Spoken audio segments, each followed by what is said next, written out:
안녕하세요. 몸땡이 인버스의 몸땡이입니다.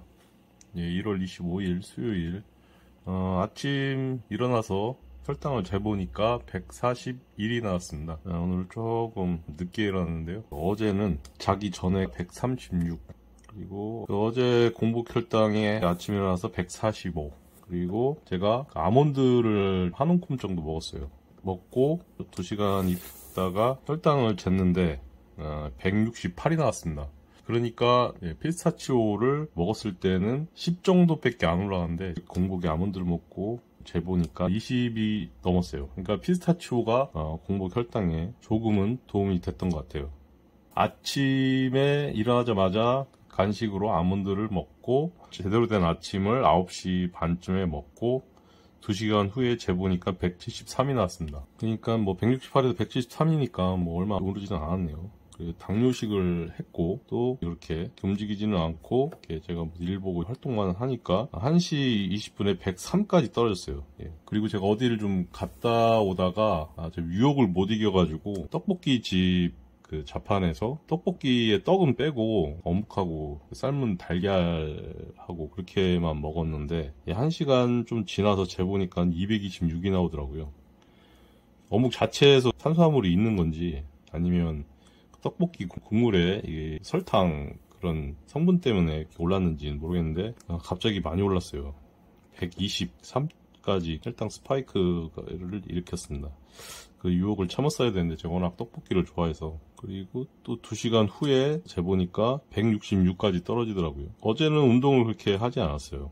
밥 먹고 사이클 조금 살짝 타고, 그리고 이때 당을 재고 식사를 했어요. 저녁 일찍 먹고 3시간 후에 잰 게 148이 나왔습니다. 그러니까 166에서 148, 오히려 당뇨식을 하니까 활동하고 하면 떨어지는 것 같아요. 그리고 자기 전에 재보니까 9시 44분에 136, 그리고 이제 오늘 공복 혈당이 141. 오늘 이렇게 어제 하루 진행 사항을 이렇게 말씀드리고, 제가 이제 느껴본 게 탄수화물은 진짜 절식이나 단식을 해야 됩니다. 아니면 내가 생활 패턴이 많이 움직이거나 그럴 일이 있다라고 할 때는 탄수화물을 좀 먹어줘야 될 것 같고요. 몸이 상당히 정직해진 몸이 된 것 같아요. 제가 인지를 한 시점이 이제 한 40대 중반이니까 그 전부터 진행이 됐었을 거예요. 그런데 모르는 거죠. 이제 대부분 우리나라 분들이 그런 부분에서 조금 약한 것 같아요. 근데 자기가 이제 당이 높은지 낮은지 그거를 신경 안 쓰다가 증상이 왔을 때 이제 그때서야.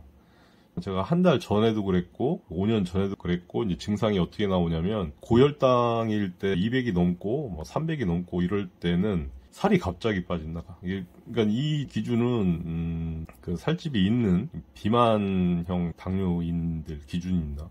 그런 기준으로 봤을 때는 살이 갑자기 빠지고 5년 전에는 10kg가 빠졌었어요. 그리고 한 달 전에는 한 5kg 빠졌어요. 그리고 이제 손 같은 경우에는 이렇게 주먹을 이렇게 접으면 약간 뭐라고 해야 되나, 뻑뻑하다고 하는 그런 느낌이 들고, 이제 발 같은 경우에도 저리는 증상이 좀 나요. 저리고 약간 좀, 조금 화끈화끈한 그런 느낌? 그런 게 이제 오게 되면, 내가 혈당이 높구나라고 이제 판단을 하셔야 됩니다. 그리고 눈이 나빠져요. 이건 뭐 나이하고 상관이 있는 건지는 모르겠는데, 제가 이제 노안이 조금씩 오다가 지금 갑자기 눈이 안 좋아졌어요. 원래는 왼쪽 눈 다 1.5였는데 오른쪽 눈이 0.9까지 떨어지더라고요. 그리고 눈이 나빠지고 이 아랫배 양쪽이 약간 좀 아프지는 않은데 기분 나쁜 느낌이 들어요. 그게 아마 콩팥에 좀 자극이 되는 것 같아요. 당이 높으니까. 그리고 건망증이 좀 심해지고, 이제 그런 것들이 어떻게 보면 고혈당의 일반적인 증상이라고 해야 되나요? 그리고 화장실을 엄청 자주 가고 물을 엄청 마셔요. 그리고 단 게 막 땡기고 좀 식사를 좀 많이 과식을 하게 돼요. 이제 몸 안에 이제 혈당이 많은데 이게 제대로 공급이 안 되니까 이제 뇌에서도 그거를 요구하게 되겠죠. 그러니까 언밸런스해지는 거죠, 몸이. 그런 상황 같아요. 그래서 저는 당뇨가 원인이 무엇일까 해가지고 5년 전부터 생각을 해보니까 스트레스가 제일 크다고 생각을 하거든요. 제가 저번에도 말씀드렸지만 당뇨는 뇌질환에 가깝다라는 말을 많이 이제 듣고, 그러니까 어떻게 보면 뇌질환이라고 하면 우리가 뭐 흔히 얘기해서 무슨 뇌출혈 뭐 그런 거 말고 평상시 받는 스트레스, 뇌가 이제 견디기 힘든 환경에 처하게 되면 그것도 이제 쌓이게 되면 이제 질환이 될 수가 있는 것 같아요. 그리고 잠을 잘 자야 되는데 잠을 잘 못 잘 경우에 이제 이게 오래 쌓이면 또 당뇨가 올 수 있다라는 그런 생각이 들어서 저는 5년 전에 이제 그런 일이 있은 후에 한번 막 찾아봤어요. 찾아보니까 잠을 잘 자야 되는데 제가 코도 골고 입 벌리고 자는 그런 습관이 있어서 그 4년 전에 그 수면 다원 시험이라고 있어요. 그때 보험이 아마 적용이 돼서 한 80만 원 정도 받던 게 한 10만 원 정도? 그렇게 낮아져서 그때 수면 다원 검사를 이렇게 받아보고 양압기라고 하죠. 이 코에다가 공기를 좀 압을 세게 해서 그 여기 기도라고 해야 되나요? 이 코에 살점이 생겨서 코가 막히는, 그래도 코골이를 하는 그런 현상을 이렇게 막아주는 그런 기계가 있는데 그걸 처방받아서 지금까지 쓰고 있어요. 그러니까 어떻게 보면 그걸 쓰고, 그리고 이 테이프로 그 약국 가면 이게 살색으로 된 의학용 종이 테이프가 있어요. 이제 그걸 갖다가 이렇게 한 1cm 정도 되는 크기의 테이프를 갖다 저는 인중에서 아래로 입술을 이렇게 가로질러서 이렇게 아래로 붙이고 자는데, 처음에는 이게 익숙하지가 않으니까 한 1, 2년은 뭐 하다가 제가 잠결에 이렇게 떼기도 하고 답답하니까 그랬는데, 지금은 이제 익숙해져가지고 이제 잘 붙이고 잡니다. 그러니까 이제 코에다가는 양압기를, 입에다가는 그 종이 테이프를 붙여서 잠을 자죠. 그게 한 3년 제대로 한 게 이제 한 2년 그렇게 해보니까 좀 좋아지는 것 같긴 해요. 그래서 그게 당뇨에 좀 영향을 줘서 조금씩 좋아지고 있지 않을까. 한 20년 넘게 그렇게 코골이하고 입 벌리고 자는 거, 그런 것 때문에 제대로 된 수면의 질이 좋지가 않아서 당뇨의 원인이 됐던 것 같기도 하고, 그리고 세 번째는 비만이죠. 비만. 그 비만으로 인한 장내 그 내장지방, 특히 지방간이 심하게 되면 당뇨가 오더라고요. 그러니까 인슐린 저항성이 높아져서 인슐린이 제대로 작동을 안 하는 거죠. 인슐린은 제대로 나오는데 이게 몸이 이제 못 받아주게끔 어디가 이제 고장이 나가지고 인슐린이 저항이 심하게 되는 거죠. 근데 대부분이 아마 우리나라의 뭐 성인 50% 이상이 지방간을 갖고 있다고 하더라고요. 근데 이 지방간을 저도 오랫동안 한 30대부터 계속 갖고 있었는데, 저는 다행인지 불행인지 뭐 술을 안 먹어요. 그리고 담배도 안 배워가지고 술, 담배는 안 하는 것 때문에 어떻게 보면 지금 한 달 정도 좀 지나가고 있는데, 이 당이 제가 음식 조절하고 이제 운동 좀 하고 생활 관리를 하니까 드라마틱하게 떨어진 걸 수도 있다고 생각이 들어요. 물론 그 대부분 뭐 술, 담배 하시는 분들은 이게 잘 떨어지지 않는다, 이제 그런 말씀을 이제 할 수도 있는데, 그래서 저는 좀 전에 말씀드린 뭐 이런 그 뇌질환, 그러니까 스트레스, 그리고 수면의 질이 낮아져서 당뇨가 오고, 그리고 세 번째로 내장지방, 지방간, 그런 상황을 만들게 된 게 폭식하고 과식, 그리고 또 운동 부족, 그렇게 되다 보니까 복합적으로 5가지가 이제 쌓여서 오게 된 거죠.